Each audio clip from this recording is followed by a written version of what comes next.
हो गया। Good morning students. Class 6 subject Hindi chapter second विराम चिन्ह। ये एक कहानी है जिनके लेखक हैं जयशंकर प्रसाद। उनका जन्म 1890 ईस्वी में हुआ था। ये छायावादी युग के महत्वपूर्ण कवि ही नहीं, उत्कृष्ट कहानीकार, उपन्यासकार और नाटककार भी हैं। छायावादी कविता के ये आधार स्तंभ श्री जयशंकर प्रसाद ने ऐसी अनेकों कहानियाँ लिखी हैं जो भविष्य के नागरिकों, बच्चों के दृष्टिकोण से देश और समाज का विश्लेषण करती हैं। सामाजिक समस्याओं के मूल कारणों की पड़ताल उनकी कहानियाँ सहजता से करती हैं। इस कहानी में दलितों के प्रति गहरी संवेदना अभिव्यक्त हुई हैं। साहित्य सेवा में रत श्री जयशंकर प्रसाद का 1937 ईस्वी में निधन हो गया था। यह कहानी प्रस्तुत कहानी कथा प्रसंग तत्कालीन समाज में व्यापक रूप में फैली छुआछूत की भावना को दर्शाता है और इस पाठ में नीची जाति से संबंधित बुढ़िया और उसके बेटे राधे को अत्यधिक दरिद्र या गरीब दिखाया गया है, उसके बारे में यह कहानी है। देव मंदिर से कुछ दूर हटकर एक छोटी सी दुकान थी। देव मंदिर से दूर यानी कि अलग स्थान पर एक छोटी सी दुकान थी और उस दुकान के पास सुपारी के घने वृक्ष के नीचे एक मैले कपड़े पर 3-4 केले थे, 4 कच्चे पपीते, 2 हरे नारियल और 6 अंडे रखे थे।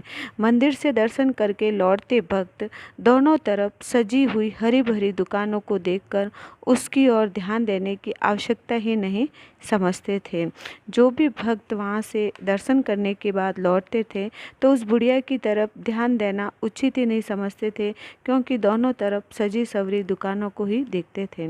लेकिन वृद्ध यानी कि बुढ़िया वृद्ध दुकान वाली भी किसी को अपने वस्तु के लिए नहीं बुलाती थी और वह चुपचाप अपने केलों और पपीतों को देख लेती थी। मध्याह्न यानी दोपहर का समय बीत चला। उसकी कोई वस्तु नहीं बिकी। मुंह की नहीं, उसके शरीर की भी झुर्रियाँ रुखी होकर ऐंठी जा रही थी।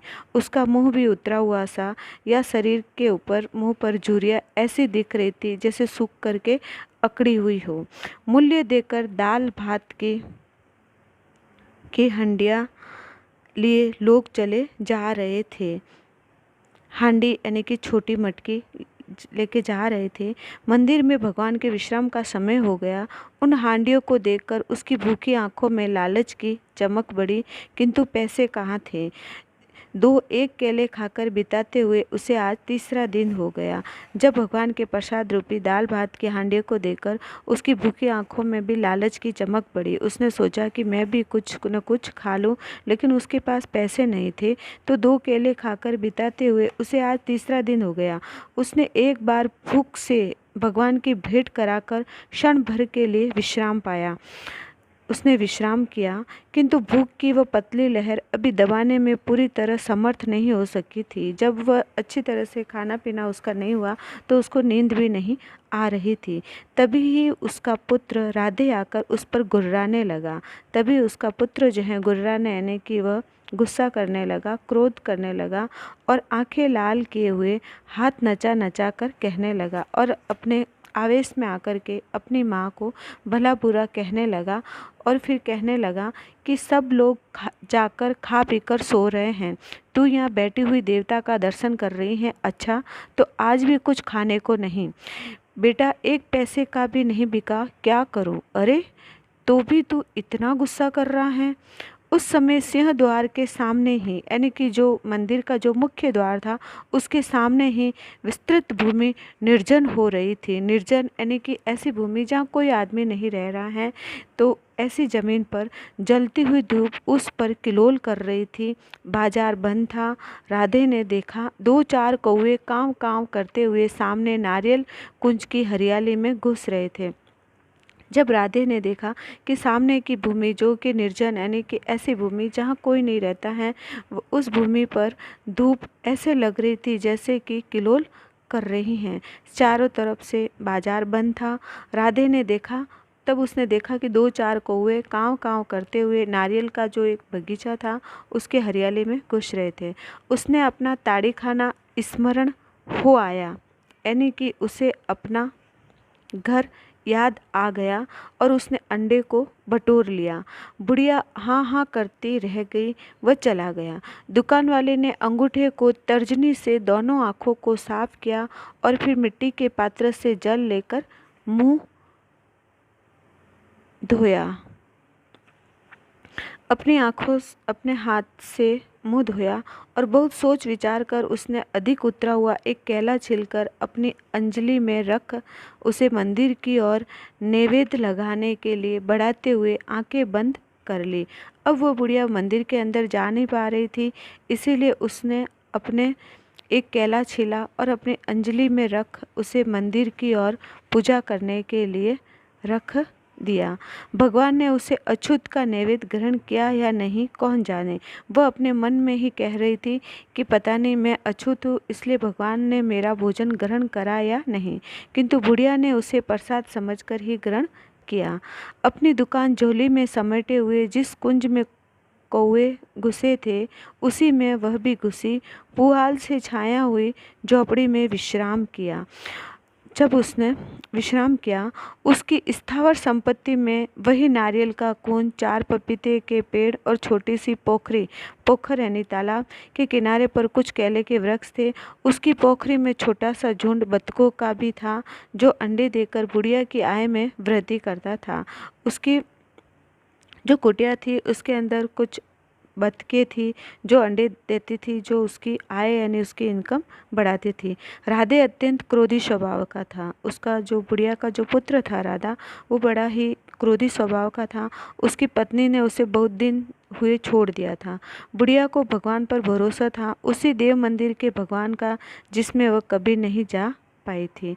उसे उस मंदिर के भगवान पर बहुत ज़्यादा भरोसा था और वो सोचती थी कि मैं इस मंदिर में नहीं जा सकती, लेकिन मुझे भगवान पर भरोसा है। अभी वह विश्राम की झपकी ही लेती कि महंत के जमादार कुंज बिहारी ने कड़े स्वर में पुकारा, राधे, अरे रधवा, बोला क्यों नहीं रे। अभी वह विश्राम की झपकी, जैसे ही उसे नींद आने ही वाली थी कि महंत के जो जमादार थे उसके जो कुंज बिहारी ने कड़े स्वर में पुकारा, अब उसके पुत्र को पुकारा, राधे, अरे रधवा, बोला क्यों नहीं रे। बुढ़िया ने आकर हाथ जोड़ते हुए कहा, क्या है महाराज। जब उसकी माँ ने उसको हाथ जोड़ करके कहा कि क्या हुआ महाराज, सुना है कि कल तेरा लड़का कुछ अछूतों के साथ मंदिर में घुसकर दर्शन करने जाएगा।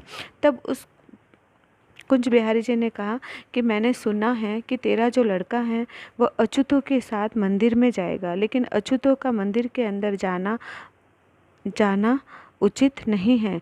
नहीं नहीं, कौन कहता है महाराज, वो भला मंदिर में, उसे कब से भक्ति हुई है। नहीं, मैं तुझसे कह देता हूँ, अपनी खोपड़ी संभाल कर रखने के लिए उसे समझा देना, नहीं तो तेरी और उसकी दोनों की दुर्दशा हो जाएगी। तो कुंज बिहारी ने उस बुढ़िया को समझाते हुए कहा कि हे बुढ़िया माँ, तू समझ लेना, क्योंकि तुम लोग अछूत हो, अछूत होने के नाते तुम लोग इस मंदिर के अंदर नहीं जा सकते हैं। इसके बावजूद यदि तेरा लड़का इस मंदिर के अंदर जाते हैं तो फिर मेरे से भला या मेरे से बुरा कोई नहीं होगा। राधे ने पीछे से आते हुए क्रूर स्वर में कहा, जाऊंगा, तेरे बाप के भगवान है, तू होता कौन है रे।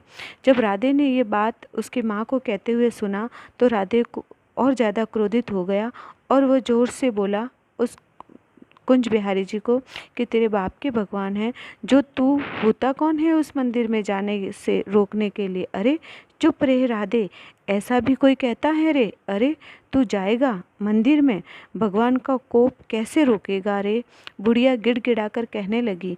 जमादार ने राधे की लाठी देखते हुए ढीले स्वर में कहा, जाना राधे, कल देखा जाएगा। जमादार धीरे धीरे खिसकने लगा। अकेले अकेले बैठकर भोग प्रसाद खाते खाते बच्चों लोगों की चर्बी चढ़ गई है। दर्शन नहीं रे, तेरा भात छीन कर खाऊंगा, देखूंगा कौन रोकता है। जब उस राधे को बहुत ही ज़्यादा गुस्सा आ गया तो वह भी कुंज बिहारी जो उस मंदिर के जो पंडित थे उसको भी भला बुरा कहा और उसने कहा कि मुझे मंदिर में जाने से कौन रोकता है। मैं दर्शन नहीं रे, मैं दर्शन करने नहीं, मैं तो तेरे भात छीन कर खाऊंगा। तब उस कुंज बिहारी ने कहा, देखूंगा और जब राधे ने कहा कौन रोकता है, राधे गुर्राने लगा। कुंज तो चला गया। बुढ़िया ने कहा, राधे बेटा, आज तक तूने कौन से अच्छे काम किए हैं जिनके बल पर मंदिर में जाने का साहस करता है? ना बेटा, ये काम कभी मत करना। अरे ऐसा भी कोई करता है? तूने भात बनाया है आज? नहीं बेटा, आज 3 दिन से पैसे ही नहीं मिले, चावल है ही नहीं। इन मंदिर वालों ने अपनी जूठन भी तुझे दी, मैं क्यों लेती? उन्होंने दी भी नहीं, तब भी तू कहती है कि मंदिर में हम लोग न जाएंगे, सब अछूत जाएंगे। न बेटा, किसी ने तुमको बहका दिया है। भगवान के पवित्र मंदिर में हम लोग आज तक कभी नहीं गए हैं। वहाँ जाने के लिए तपस्या करनी चाहिए। हम लोग तो जाएंगे ना, ऐसा कभी नहीं होगा। होगा, फिर होगा। जाता हूँ अपनी पंचायत में, वहीं पर सबकी राय से कल क्या होगा ये देखना। राधे ऐंठता हुआ चला गया। बुढ़िया एकटक मंदिर की ओर देखते हुए विचारने लगी। जब उसकी बुढ़िया माँ राधे को समझाने लगी, लेकिन राधे उसकी माँ की एक भी बात नहीं समझ पाया और उसने कहा, मैं तो कैसे भी करके उस मंदिर में जाऊंगा, मुझे कोई नहीं रोक सकता। ये बात सुन करके बुढ़िया माँ एकटक होकर के मंदिर की ओर देखने लगी और विचार करने लगी मन ही मन कि मैं आज दिन तक इस मंदिर में नहीं गए क्योंकि हम अछूत हैं। अरे भगवान, क्या होने वाला है? जब दूसरे दिन मंदिर के द्वार पर भारी जमघट था, यानी कि जब दूसरा दिन था तब वहाँ मंदिर के द्वार पर लोगों का जमघट यानी भीड़ इकट्ठी हुई। आस्तिक भक्तों का झुंड अपवित्रता से भगवान की रक्षा करने के लिए दृढ़ होकर खड़ा था। उधर सैकड़ों अछूतों के साथ राधे मंदिर में प्रवेश करने के लिए तत्पर था। अब राधे जो था वह जिद्दी और क्रोधी स्वभाव के कारण वह मंदिर में जाने के लिए उत्सुक था और जाने के लिए पूरे तत्पर था। लट चले सिर फूटे, राधे आगे बढ़ ही रहा था। कुंज बिहारी ने बगल से घूमकर राधे के सिर पर करारी चोट दी। वह लहू से लथपथ वही लौटने लगा। प्रवेशार्थी यानी कि जो मंदिर में प्रवेश करने वाले, उनका सरदार गिर गया था। पुलिस भी पहुंच गई थी। राधे के अंतरंग मित्र, गिनती में 10-12 ही थे, वे ही रह गए। जब राधे मंदिर की ओर गया तो बहुत ही ज़्यादा वहाँ पे लड़ाई झगड़े हुए और सब एक एक करके सब चले गए और जो उनका सरदार था वो गिर गया और उसी समय तत्काल पुलिस पहुँच गई। लेकिन राधे के अंतरंग मित्र जो थे वो गिनती के 10-12 थे, वो ही रह गए। क्षण भर के लिए वहाँ शिथिलता छा गई। ऐसा लग रहा था कुछ समय के लिए वहाँ पर ऐसा हो गया, एकदम सन्नाटा सा छा गया कि यहाँ पर क्या हुआ है। सहसा बुढ़िया भीड़ चिरकर वहीं पहुंच गई। उसने राधे को रक्त में सना हुआ देखा। उसकी आंखें लहू से भर गई। उसने कहा, राधे इसी स्थिति में मंदिर में जाएगा। जब उस बुढ़िया को पता चला कि लोग उसके बेटे को मार रहे हैं तो वह भीड़ को हटाते हुए अपने पुत्र के पास पहुंची और जैसे ही अपने पुत्र यानी कि अपने बेटे को देखा तो उसकी आंखें लहू से भर गई, यानी कि उसको बहुत ही ज़्यादा क्रोध आ गया। और फिर उसने कहा, राधे इसी स्थिति के अंदर मंदिर में जाएगा। वह अपने निर्बल हाथों से राधे को उठाने लगी। निर्बल यानी उसके कमज़ोर हाथ हो चुके थे, फिर भी एक माँ होने के नाते वह अपने बेटे को उठा रही थी। उसके साथी बड़े मंदिर का दल भी हुंकारने लगा, किंतु बुढ़िया की आंखों के सामने ठहरने का साहस किसी में नहीं था। जब बुढ़िया को इतना ज़्यादा क्रोध आ गया तो उसके सामने किसी की भी बोलने की हिम्मत नहीं थी। वह आगे बढ़ी पर सिंहद्वार की दहलीज पर जाकर सहसा रुक गई। जैसे ही भगवान का जो मुख्य द्वार था उसका जो फर्स्ट स्टेप या दहलीज थी वहाँ एकदम जाकर रुक गई। उसकी आंखों की पुतली में जो मूर्ति भंजक छाया चित्र था, मूर्ति भंजक यानी कि मूर्ति को जो तोड़ने वाला था, वही गलकर बहने लगा। राधे का घायल शरीर दहलीज के समीप रख दिया और उसने जो राधे का जो घायल शरीर था वो उसने दहलीज के पास ही छोड़ दिया और बुढ़िया ने दहलीज पर सिर झुकाया। और जैसे ही बुढ़िया ने भगवान के दहलीज पर मंदिर पर सिर झुकाया पर वह सिर उठा नहीं सकी और वापस अपना सिर उठा नहीं पाई। और मंदिर में घुसने वाले अछूतों के आगे बुढ़िया विराम सी पड़ी थी। विराम सी यानी कि एक प्राण त्याग दिए थे और वह उस तरह से वापस मंदिर से नहीं उठ सके। ये जो कहानी जो हैं ये हमें